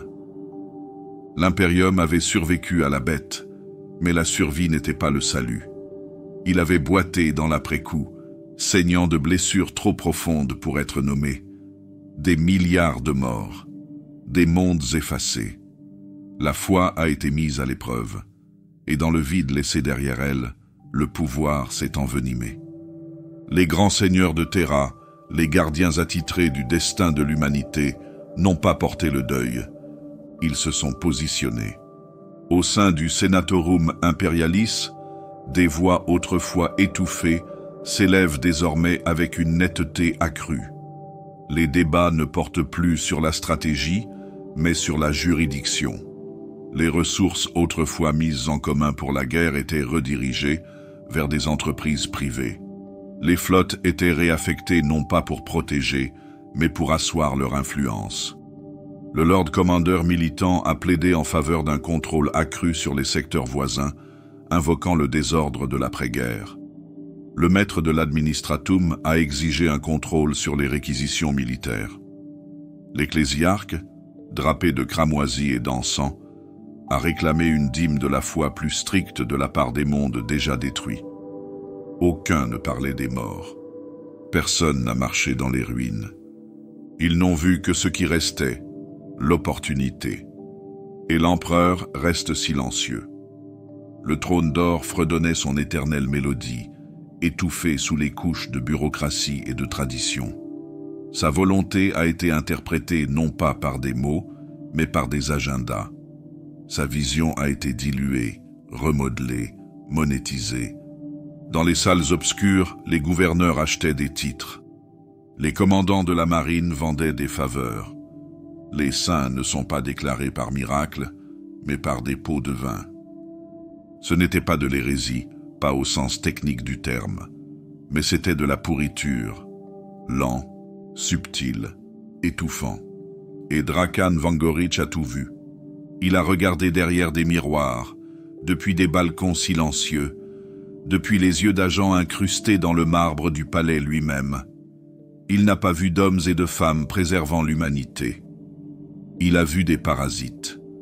Les grands seigneurs avaient survécu à la bête, non pas grâce à leur courage, mais à leur prudence. Ils s'étaient cachés derrière les sacrifices des autres. Aujourd'hui, ils se nourrissent des restes. Pour Vangorić, il ne s'agissait pas de politique. Il s'agissait d'une infection. Il les considérait comme une maladie de l'âme, une infestation du corps politique qu'aucune tradition ne pouvait purifier. Leurs paroles étaient creuses. Leurs lois étaient intéressées. Ils avaient confondu l'intendance avec la propriété. Et tandis qu'ils se félicitaient dans des salles dorées, Terra se flétrissait sous leurs pieds. Dans les bas-fonds, la famine sévit. La guerre a épuisé les réserves d'innombrables districts, et la dîme réclame toujours son dû. Dans la manufactura, les machines tombaient en panne sans pièces de rechange. Les serviteurs s'effondraient en plein travail. Les patrouilles de Skitarii disparaissaient dans des niveaux oubliés, sans jamais être signalées. Le palais est toujours debout, mais le monde qu'il dirigeait était en train de mourir. L'assainissement n'a pas fonctionné dans les secteurs inférieurs. Des pannes d'électricité se sont produites dans les quartiers résidentiels pendant des semaines. Le rationnement de l'eau a transformé les abblocs en zones d'émeute. Les arbitres n'ont pas répondu par l'ordre, mais par les flammes. Et pourtant, les grands seigneurs ne sont pas descendus. Ils ont débattu de la ventilation dans la salle des serments. Les agents de Vangorić ont tout enregistré. Chaque instant, chaque indulgence, chaque rire à huis clos, alors que les masses s'étouffaient dans les cendres et la poussière de rationnement. C'était plus que de la négligence, c'était de la trahison. C'est ainsi que Vangorić a commencé son dernier audit. Il avait passé des années à se préparer. Les noms étaient gravés dans sa mémoire. Il savait quel haut seigneur avait canalisé les crédits de secours vers la construction de sanctuaires, lequel avait retardé les livraisons pour punir ses rivaux, lequel avait sacrifié des régiments de la garde en échange de faveurs navales. Il a vu les fils, il les a remontés jusqu'à leurs racines, et ce qu'il a vu n'était pas de la gouvernance, c'était de la pourriture. Un soir, il parcourut seul les étages supérieurs du palais, silencieux et calme. Sous ses bottes, le marbre poli brillait. Au-dessus, les vitraux brillaient d'images de saints dont les noms avaient été oubliés. Il s'arrêta devant l'une d'elles, représentant Malcador, le sigillite. Un homme qui a vu le bord de l'abîme. Un homme qui a fait un choix difficile. Vangorić a regardé la fenêtre pendant un long moment, puis il a baissé la tête. Le lendemain, il retourna à l'Officio Assassinorum. Il pénétra dans une chambre scellée sous le temple de Venenum, où aucune lumière ne parvenait et où aucune voix ne résonnait. Il y ouvre un dossier. Opération Sévérance. Il ne s'agissait pas d'un plan de guerre, c'était un plan de guérison. Dans son esprit, il voyait Terra non pas telle qu'elle était, mais telle qu'elle pourrait être. Plus maigre, plus fine, débarrassée des infections. Non pas gouvernée par le compromis et l'arrogance, mais par la nécessité et la clarté. Il enlèverait les malades, un par un, rapidement, tranquillement, absolument. Et quand le silence s'est installé, l'impérium allait respirer à nouveau. L'Officio Assassinorum n'a pas de trône, il n'y a pas de bannière, pas d'hymne, pas de gloire. Elle vit dans le silence entre les respirations, dans le fossé entre la pensée et la mort. Elle n'existe pas pour être connue, mais pour être nécessaire. Et maintenant, il s'est tourné vers l'intérieur. Drakan Vangorić, grand maître des assassins, a préparé les premières coupes. Ses cibles étaient tracées. Les hauts seigneurs, bouffis de vanité, aveugles au feu qui couvait sous la surface de Terra, étaient devenus des obstacles. Il les appelait la pourriture, la stagnation dans la chair. Mais la pourriture peut aussi se développer à l'intérieur même de la lame. L'Assassinorum n'est pas un temple, il est multiple. Chacun a sa propre lignée, sa propre doctrine, liés par le serment et le secret, mais jamais vraiment unifiés. Leurs méthodes diffèrent, tout comme leurs motivations. Là où Vangorić voyait la nécessité, d'autres voyaient le danger. Le temple de Calidus, maître de l'infiltration et de la tromperie, agit avec prudence. Leur matrone, Chirine Valence, s'interrogeait depuis longtemps sur l'autonomie de Vangorić. Elle parlait d'équilibre, d'outils utilisés et non déchaînés. Le temple de Vindicar, tireur d'élite silencieux, enveloppé dans la patience de l'éternité, est resté à peu près immobile. Leur credo était la précision. Un tir, une mort. Leur isolement ne les rendait pas pour autant ignorants. Les agents avaient commencé à remarquer des schémas étranges, des ordres trop fréquents, des cibles trop centrales. Le temple de Culexus, redoutable nul et anathème de la distorsion, est resté le plus distant. Il ne s'intéressait pas à la politique. Mais même leurs gardiens avaient remarqué un mouvement. Des dossiers marqués « correction interne », protocole activé sans surveillance. Et puis il y a eu le temple d'Eversor. Ils n'ont pas chuchoté, ils ont grogné. Les assassins d'Eversor étaient des tueurs de rage en chair et en os, hyper accélérés et scellés en stase jusqu'à ce qu'ils soient libérés. Leurs manipulateurs étaient déjà des fanatiques, mais certains ont commencé à se demander pourquoi leurs armes étaient préparées. Qui étaient ces nouvelles cibles? Pourquoi tant de gens? Pourquoi maintenant? C'est ainsi que sous le temple Umbra, le point de convergence le plus sûr de l'architecture labyrinthique de l'Assassinorum, un conseil a été convoqué. Pas par décret, pas par vox, mais par implication.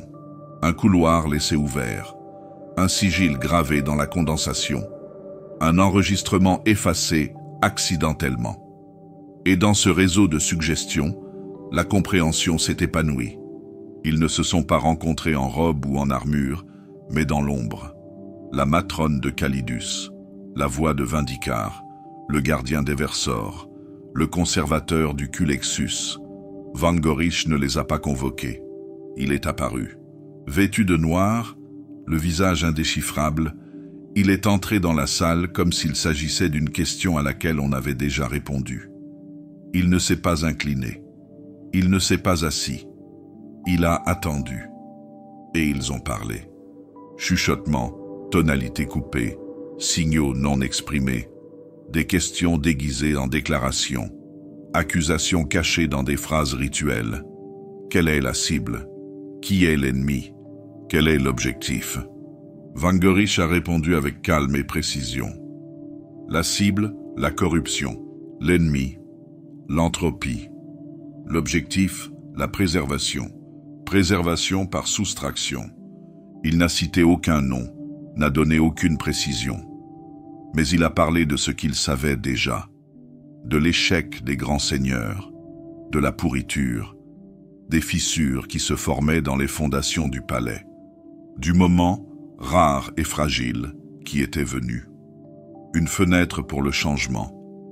Un moment pour remodeler l'impérium de l'intérieur, pas avec des armées, avec des lames. Il y a eu un silence. La matrone Calidus a été la première à répondre. Elle a parlé d'équilibre, de continuité. L'impérium pourrait-il survivre à une telle blessure?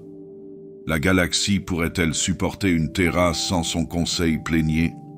Vangorić a répondu par une autre question. L'impérium pourrait-il survivre avec eux? Personne n'a alors pris la parole. Chacun connaissait la réponse. Ils avaient observé les mêmes signaux, entendu les mêmes chuchotements, vu les mêmes décisions éroder l'ordre. Ils ont obéi trop longtemps, tués pour des hommes qui gouvernaient par inertie, livré la mort à ceux qui ne méritaient pas la vie. Ainsi, l'un après l'autre, ils ont donné leur accord, pas avec des mots, mais avec présence, un signe de tête, un regard, un silence plus long que d'habitude. Le Conseil des lames a été créé. Pas une rébellion, pas une mutinerie, une correction. Ils agiraient ensemble, mais de manière indépendante. Pas d'ordre centralisé, pas de piste. Chaque temple identifierait les cancers les plus proches de lui. Chacun agirait avec un objectif chirurgical. Mais il y avait une règle absolue. L'impérium ne doit pas savoir. Il n'y aurait pas de purge, pas de message, pas de procès, seulement l'absence. Un jour, un grand seigneur n'arriverait tout simplement pas. Sa suite fouillera ses appartements et ne trouvera rien. Ses registres se verrouilleraient, son siège serait vide. Et l'impérium passera à autre chose. Les gens ne pleureraient pas. Les systèmes s'adapteront, la machine perdurera. Car il ne s'agit pas d'une révolution. C'était l'évolution. Drakan Vangorić se tenait au centre de la chambre. Son sourire était faible, mais tranchant. Il n'avait pas ordonné. Il l'avait autorisé. Le Conseil avait choisi. Et cela, plus que n'importe quelle lame, c'était le pouvoir. Alors que la chambre se vide, les ombres retournant aux ombres, il reste. Seul, regardez, en attente. Les couteaux ne pointent plus vers l'extérieur. Maintenant, ils se sont tournés vers l'intérieur. Et la première coupure était proche. Les couloirs du pouvoir étaient silencieux ce matin-là. Ce n'était pas inhabituel. Le silence était le langage de l'élite de Terra. Mais ce silence était différent. Ni révérencieux, ni procédurier. Il était dans l'expectative. Quelque part sous le marbre veiné d'or, quelque part au-delà des portes voûtées et des braséros d'encens encore allumés, un vide s'est ouvert. Et personne ne s'est encore rendu compte de ce qui y était tombé. Le haut seigneur Cestus Varro, maître de l'administratum, ne s'est pas présenté à l'invocation de l'aube. En soi, ce n'était pas une raison pour s'alarmer. Les seigneurs s'excusaient souvent, maladie, cérémonie, affaire du vide. Mais Varro n'avait envoyé aucun message. Ses assistants n'avaient reçu aucune instruction. Ses gardes n'avaient pas changé de poste. Son bureau est fermé à clé. Lorsque les adeptes sont arrivés, ils ont supposé qu'il s'était simplement endormi. Un luxe rare, mais pas impossible. Ils ont frappé. Attendirent. Frappèrent à nouveau. L'immobilité. Finalement, le protocole a dicté une action. Les dérogations de sécurité ont été enclenchées. Les portes s'ouvrent. La chambre est vide. Aucun signe de lutte. Pas de sang. Pas de traces de brûlure. Aucune indication de violence. La pièce était immaculée, presque trop.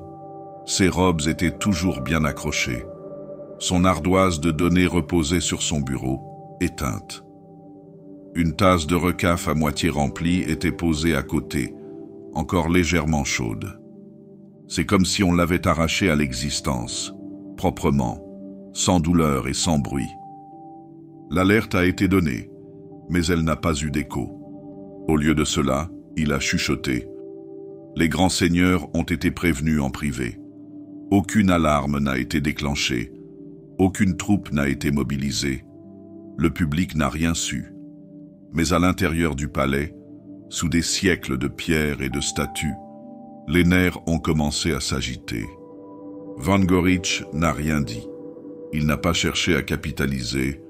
Il n'a pas annoncé de situation d'urgence. Il a exprimé son inquiétude, bien sûr. Il a offert ses ressources. Mais sa voix était calme, sa posture détendue. Son expression est indéchiffrable. Et derrière cette expression, l'engrenage s'est mis en marche. La première frappe avait été un test, une preuve de concept. Varro avait été choisi non pas pour ses crimes, bien qu'il y en ait eu beaucoup, mais pour son absence. Malgré son rang, il ne faisait pas grand-chose. Il entravait le progrès. Il a retardé l'action. Il présidait des systèmes qui échouaient et se décomposaient sous ses conseils creux. Il était un poids sur la colonne vertébrale de l'impérium. C'est ainsi qu'il a été démis de ses fonctions. De quelle main? Cela, même Vangorish ne le saura jamais. Un agent de Vindicar, peut-être, l'un de ces tueurs aux yeux fantômes qui respirent avec l'immobilité de la mort. Ou un Calidus, portant le visage de Varro juste assez longtemps pour réécrire ses derniers instants. Peut-être un Eversor, trop contrôlé pour être vu, trop violent pour laisser des traces. Cela n'a pas d'importance. Ce qui compte, ce sont les résultats. Et le résultat a été la peur. En l'espace de quelques heures, les autres grands seigneurs ont modifié leur emploi du temps. Des gardes supplémentaires ont été postés. Les serviteurs ont été remplacés. Les voxlines ont été cryptés. Certains tentèrent de paraître insensibles. D'autres étaient visiblement ébranlés. Certains commencèrent même à se soupçonner les uns les autres. Mais aucun ne l'a dit à haute voix. Admettre la peur, c'est admettre la faiblesse. Et la faiblesse du Senatorum Imperialis est une invitation à l'effondrement. Ils ont donc continué. Des réunions ont eu lieu. Des décisions ont été prises. Mais l'atmosphère a changé. Les voix se sont faites plus discrètes. Les accords prennent plus de temps. Chaque regard est devenu un soupçon. Chaque ombre, une menace. La pourriture avait été coupée, mais la blessure saignait encore. Vangorish observe avec la patience d'un sculpteur. Il savait que le véritable pouvoir du premier meurtre n'était pas dans la mort, mais dans le silence qui suivait. Une ondulation dans les eaux calmes de la gouvernance. Un malaise qui ne pouvait être mis en quarantaine. L'Inquisition a entamé sa propre enquête. Le seigneur inquisiteur Ballas de l'Ordo Hereticus est arrivé dans la journée, flanqué d'aides en robe et de chiens vox. Il était méthodique, efficace, mais déjà en retard. La piste était froide. Il n'y avait aucune trace, pas de mobile, pas d'ennemi à désigner. Il a commencé à poser des questions. Et cela aussi faisait partie du plan. Car plus il regardait vers l'extérieur, plus la vérité restait à l'intérieur. Le deuxième jour, l'ecclésiarque proposa d'organiser une cérémonie publique en l'honneur de Varro. Vangorish l'approuva par des hochements de tête polis, puis fit en sorte que la cérémonie soit retardée de 6 jours par un enchevêtrement de remaniements bureaucratiques. Au moment où elle s'est produite, peu de gens se sont souvenus de la raison. Mais le message s'était déjà répandu. Personne n'est à l'abri. Le Conseil des lames ne s'est pas réuni à nouveau. Ce n'était pas nécessaire. La mise à mort a parlé pour eux. L'acte a résonné dans les temples, dans les archives codées et dans les salles à miroirs. Chaque assassin a compris. Le jeu a commencé. Et bien qu'aucune guerre n'ait été déclarée, la guerre est arrivée. Pas avec des bannières, pas avec des flottes, mais avec précision. Vangorish retourna dans son sanctuaire sous la surface de Terra. Seul, comme toujours. Il s'assit devant un terminal, les mains croisées, le regard fixé sur rien. Il n'avait pas dégainé la lame, mais il l'avait pointée du doigt. Et cela s'est avéré vrai. Un nom en moins, d'autres suivront. La décapitation a commencé. Le deuxième à mourir fut le seigneur Castellan du Segmentum Solar. Il s'est effondré dans ses appartements privés en pleine conférence avec son commandant en second. Un instant, il donnait l'ordre de renforcer les défenses du couloir de l'Hydrafure. L'instant d'après, ses yeux se sont voilés et sa voix s'est éteinte. Pas de cris, pas de blessures, pas de bruit de lutte. Son corps s'affaissa en avant, les yeux écarquillés par une révélation silencieuse. Son cœur s'arrêta, comme s'il avait simplement oublié son devoir. Aucune toxine n'a été trouvée. Aucun signe d'interférence psychique. Son corps a été incinéré sous la supervision de l'ecclésiaste. L'Inquisition a classé l'affaire comme une mort naturelle. Mais ceux qui ont servi longtemps dans les couloirs du pouvoir ont senti la vérité dans leur moelle. Ce n'est pas une coïncidence, et ce ne sera pas la dernière. Le troisième a disparu alors qu'il se rendait à une réunion cérémoniale avec l'Adeptus Mechanicus. Son convoi passa par la chaussée ouest, escorté par 20 gardes armés. Les gardes sont arrivés. Elle n'arriva pas. Il n'en reste pas la moindre trace. Pas d'épave, pas de cri. Juste le silence et une odeur persistante de cendres. Son nom a été rayé des listes le même jour. Et pourtant, aucune déclaration n'a été faite. Aucun ennemi n'a été déclaré. Aucune revendication de responsabilité. Les salles du Senatorum sont restées silencieuses. Des réunions ont eu lieu. Des ordres furent donnés. Mais le poids du malaise se fait sentir. Les grands seigneurs commencent à marcher avec prudence. Le nombre de gardes a doublé. Des doublures ont été utilisées. Des enregistrements vocaux préenregistrent les déclarations en cas d'absence imprévue.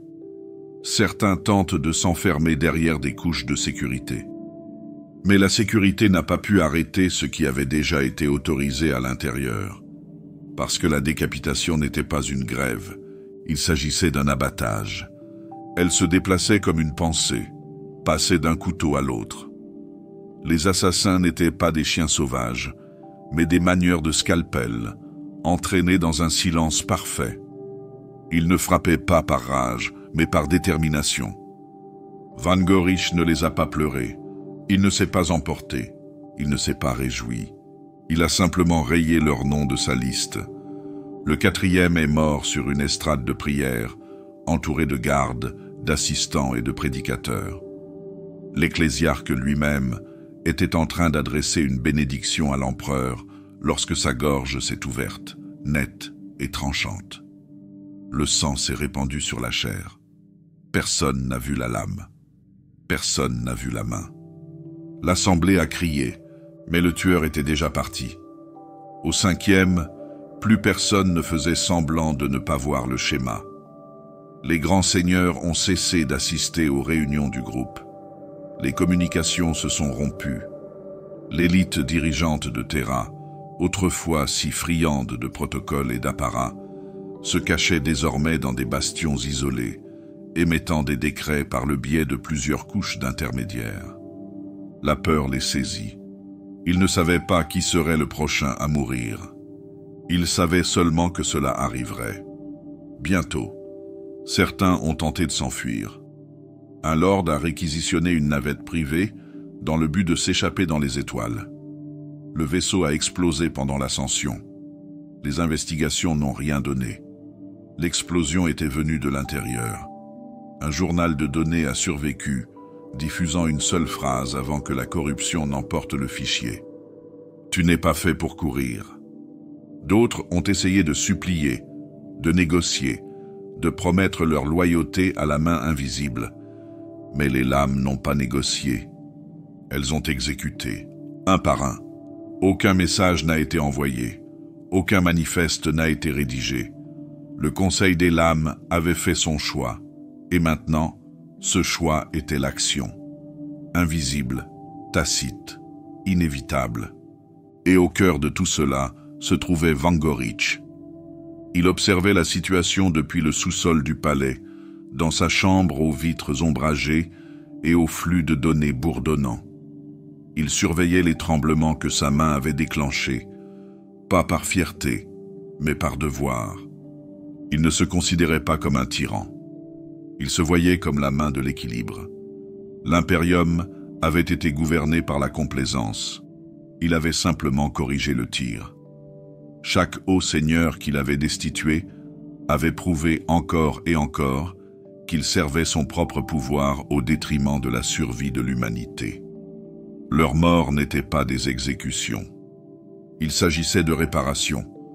Dans ces moments de tranquillité, il réfléchissait non pas à ce qui avait été perdu, mais à ce qui pouvait maintenant être construit. Une nouvelle structure de gouvernance. Une structure définie non pas par l'inertie, mais par la clarté. Un sénatorum réformé, dépouillé de son ancien poids, rempli de fonctionnaires qui ont compris le coût de l'inaction. Il ne gouvernera pas seul. Il se prépare.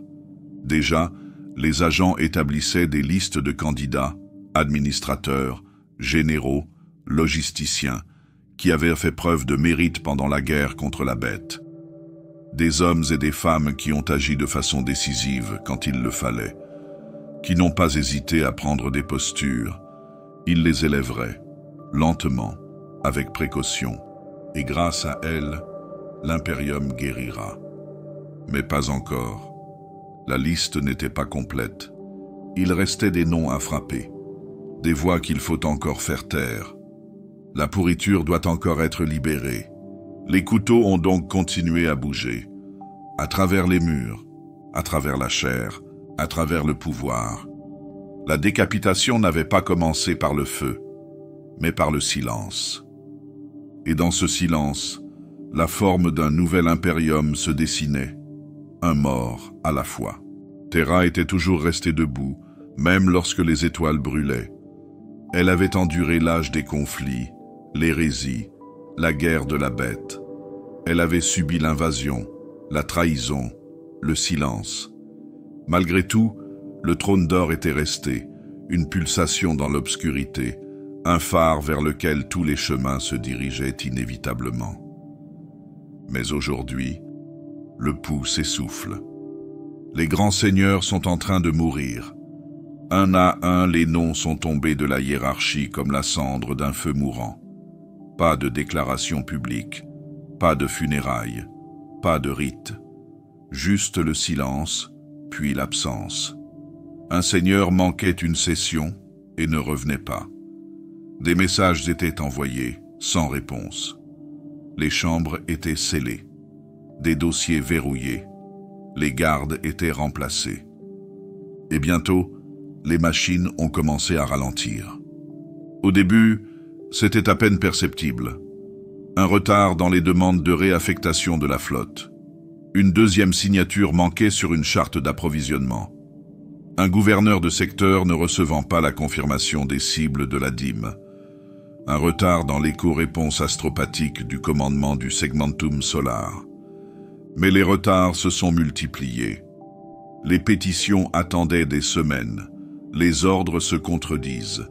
Certains systèmes ont commencé à envoyer des dîmes à des bureaux morts. D'autres ont cessé de les envoyer. Personne ne pouvait dire avec certitude qui détenait l'autorité finale. Il y avait des signatures sur les déclarations, mais elles étaient de moins en moins nombreuses au fil des semaines. Des branches entières de la bureaucratie ont été vidées de leur substance. Et pourtant, les meurtres se poursuivent. Bientôt, ceux qui restent commencent à se cacher, non pas par crainte pour leur seule vie, mais par peur des responsabilités. Car agir maintenant, c'est attirer l'attention. Prendre les devants, c'est s'attirer les foudres de l'ennemi. Beaucoup n'ont donc rien fait, et cela, plus que toute autre lame, a brisé Terra.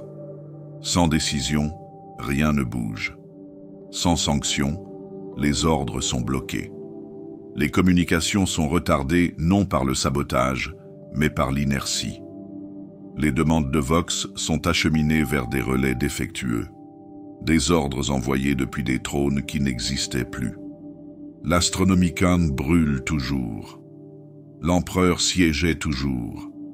Mais Terra, l'esprit vivant de l'Impérium, n'avait plus de voix. Et la galaxie l'a remarqué. Les secteurs éloignés de Sol commencent à dériver. Certains hésitent, confus.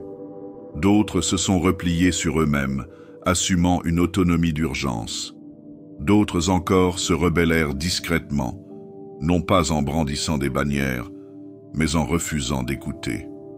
Le gouverneur de Clideros Secundus déclare l'indépendance de la planète, invoquant l'échec de la surveillance centrale et l'absence de réaction de la hiérarchie de commandement. Il s'est installé en tant que premier exécuteur. La PDF locale a suivi. Les lunes minières voisines ont fait de même. Terra ne répond pas. D'autres ont suivi. La flotte de la croisade stationnée dans la frange de l'hélice a cessé ses activités. Ses commandants envoyèrent une demande officielle de direction, puis 3 autres. Après des mois de silence, ils nommèrent un nouvel officier suprême et commencèrent à rédiger leur propre code de conduite. Les lignes d'approvisionnement se sont rompues. Les routes commerciales se sont effondrées. Certains mondes forgés refusèrent d'envoyer des munitions sans confirmation directe. Beaucoup commencèrent à faire des réserves. Pour se préparer. Pourquoi faire? Ils ne le savent pas. Ils savaient seulement que personne n'était responsable. Sur Terra même, les signes d'effondrement sont de plus en plus visibles.